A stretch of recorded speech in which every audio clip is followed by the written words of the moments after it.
Hi ಎಲ್ಲರಿಗೂ, ಎಲ್ಲ ಅಡುಗೆ ಮನೆಯವ್ರಿಗೂ ಸ್ವಾಗತ. ಇವತ್ತೊಂದು ಹೊಸ ರೆಸಿಪಿಯೊಂದಿಗೆ ಬಂದಿದ್ದೀನಿ. ಬಾಣ್ತಿ ಸಾಂಬಾರು ಯಾವ ಥರ ಮಾಡೋದು ನೋಡೋಣ ಬನ್ನಿ.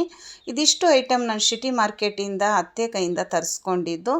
ಎಲ್ಲ ಥರ ಬೇರಲ್ಲಿ ಸಿಗುತ್ತೆ. ಅಲ್ಲಿ ದಿನಸಿ ಅಂಗಡಿಯಲ್ಲಿ ಬಾಣ್ತಿ ಸಾಂಬಾರು ಮಸಾಲೆ ಕೊಡಿ ಅಂತ ಕೇಳಿದ್ರೆ 100 ರೂಪಾಯಿಲಿ ಇದಿಷ್ಟು ಕೊಟ್ಟರು. ನೋಡಿ, ಈ ಒಂದು ಬೇರೆ ಹೆಸರು ನನಗೆ ಗೊತ್ತಿಲ್ಲ, ಕೆಲವು 2-3 ಬೇರೆ ಹೆಸರು ನನಗೆ ಗೊತ್ತಾಗ್ತಾ ಇಲ್ಲ. ಮನೇಲಿ ಯಾರಾದರೂ ಹಿರಿಯೋರಿದ್ದರೆ ಅವ್ರಿಗೆ ಗೊತ್ತಿದ್ದರೆ ತಿಳ್ಕೊಂಡು ಕಮೆಂಟಲ್ಲಿ ತಿಳಿಸಿ, ನಾನು ಕೂಡ ತಿಳ್ಕೊತೀನಿ.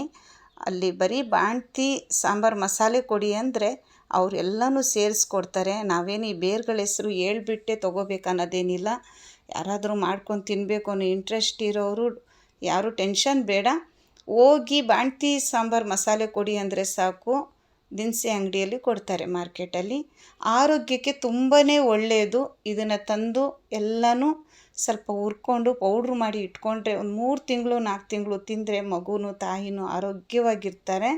ತುಂಬಾ ಒಳ್ಳೆಯದು. ಇದ್ರ ಜೊತೆಗೆ ಇಂಗು ಕೂಡ ಸೇರಿಸ್ಕೊಂಡಿದ್ದೀನಿ ನಾನು, ಸ್ವಲ್ಪ ಕುಟ್ಟಿ ಚೆನ್ನಾಗಿ ಹುರ್ಕೊಂಡು ಇದನ್ನು ಪೌಡ್ರ್ ಮಾಡಿ ಇಟ್ಕೋಬೇಕಾಗುತ್ತೆ ನಾವು. ನೋಡಿ, ಇದು ಬಡಿಗೆ ಮೆಣಸಿನ್ಕಾಯಿ, ಖಾರ ಮೆಣಸಿನ್ಕಾಯಿ ಹಾಕ್ಕೊಳಂಗಿಲ್ಲ. ಮತ್ತು ಯಾವುದೇ ಕೊತ್ತಂಬರಿ ಸೊಪ್ಪಾಗಲಿ, ಶುಂಠಿ ಬೆಳ್ಳುಳ್ಳಿ ಪೇಸ್ಟ್ ಆಗಲಿ, ಮತ್ತು ಲಿಂಬೆಹಣ್ಣು, ಟಮಾಟೆ ಹಣ್ಣು ಇವನ್ನೆಲ್ಲ ಬಾಣ್ತಿ ಸಾಂಬಾರಿಗೆ ಸೇರಿಸಂಗಿಲ್ಲ. ಯಾಕಂದರೆ ಅದೆಲ್ಲ ಕೋಲ್ಡ್ ಆಗೋದು ಬೇಡ ಮಗುಗೆ ಅಂತ. ಇದೆಲ್ಲ ತುಂಬ ಆರೋಗ್ಯವಾಗಿ ಸೊಂಟಕ್ಕೆ ಒಂದು ಶಕ್ತಿ, ಕೈಕಾಲಿಗೆ ಶಕ್ತಿ, ಮುಂದಕ್ಕೆ ಬರೋ ಕಾಯಿಲೆಗಳನ್ನ ಅವಾಯ್ಡ್ ಮಾಡುತ್ತೆ. ಒಂದು ಆಯುರ್ವೇದಿಕ್ ಅಂತಲೇ ಹೇಳ್ಬೋದು. ಅಷ್ಟು ಒಳ್ಳೆಯದು. ಮಾಡಿಸ್ಕೊಂಡು ತಿನ್ನಿ ಮನೇಲಿ. ದೊಡ್ಡವ್ರು ಹೇಳೋದನ್ನು ಕೇಳಬೇಕಾಗುತ್ತೆ. ಕೆಲವು ಬಾಣ್ತಿದಿರು ಅಮ್ಮ ಅಪ್ಪ ಯಾರೇ ಏನೇ ಒಂದು ಹೇಳಿದ್ರೂ ಕೂಡ, ಅತ್ತೆದಿರು ಹೇಳಿದ್ರು ಕೂಡ ಕೇಳಲ್ಲ. ನಾನು ಹೀಗೆ ತಿನ್ನೋದು ಹಾಗೆ ತಿನ್ನೋದು ಅಂತ ಆರೋಗ್ಯ ಕೆಡಿಸ್ಕೊತಾರೆ. ತಾಯಿ ಮಗು ಚೆನ್ನಾಗಿರಬೇಕು ಅಂದರೆ ದೊಡ್ಡವ್ರ ಮಾತು ಕೇಳಬೇಕಾಗುತ್ತೆ. ಬಾಣ್ತನ ಚೆನ್ನಾಗಿ ಮಾಡಿಸ್ಕೊಳ್ಳಿ, ಮುಂದಕ್ಕೂ ಆರೋಗ್ಯವಾಗಿರ್ತೀರ ನೀವು.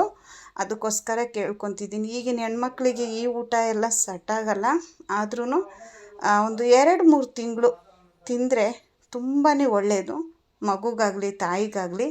30 ವರ್ಷ ಅಲ್ಲ 40 ವರ್ಷ ಆದ್ರೂ ಸೊಂಟ, ಬೆನ್ನು, ಕೈಕಾಲು ಯಾವ ನೋವು ಆಗಲ್ಲ, ಯಾವ ತಲೆನೋವು ಬರಲ್ಲ. ಕೋಲ್ಡು ಮಳೆಗಾಲದಲ್ಲಿ ಎಲ್ಲ ತುಂಬ ಆರೋಗ್ಯವಾಗಿರ್ತೀರ. ಇದು ಕರ್ಮೀನಿಗೆ, ಚಿಕನ್ಗೆ, ಮಟನ್ಗೆ ಅಷ್ಟೇ ಈ ಮಸಾಲೆ ಸೂಟ್ ಆಗೋದು. ಮತ್ತು ಇದ್ರ ಜೊತೆಗೆ ಮೆಣಸಿನ ಸ್ವಲ್ಪ ರಸಮ್ ಮಾಡಿಬಿಟ್ರೆ, ಕಪ್ಪು ಮೆಣಸು ಆ ಒಂದು ರಸಮ್ ಮಾಡಿಕೊಟ್ರೆ ಇದ್ರ ಜೊತೆಗೆ ತುಂಬಾ ಒಳ್ಳೆಯದು. ರೈಸ್ಗೆ ಮಾಡ್ಕೊಂಡು ತಿಂದು ನೋಡಿ. ಇಷ್ಟ ಆದರೆ ಒಂದು ಲೈಕ್ ಕೊಡಿ. ಬಾಯ್.